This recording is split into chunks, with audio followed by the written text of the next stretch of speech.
পশ্চিম আফ্রিকার ছোট্ট কিন্তু সম্ভাবনাময় একটি দেশ ঘানা, যেখানে শত শত বছর ধরে মানুষ খ্রিস্টান, ইসলাম ও প্রথাগত স্থানীয় ধর্ম পালন করে আসছে।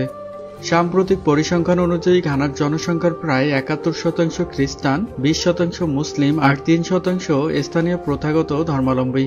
অন্যদিকে হিন্দু ধর্ম বা সনাতন ধর্মের অনুসারীর সংখ্যা প্রায় শূন্য। কিন্তু সেখানে এখন পরিস্থিতি বদলাতে শুরু করেছে। ঘানার এই নীরব মাটিতে জন্ম নিয়েছেন এক নবীন সন্ন্যাসী দেবঋষি দাস আসামোয়া।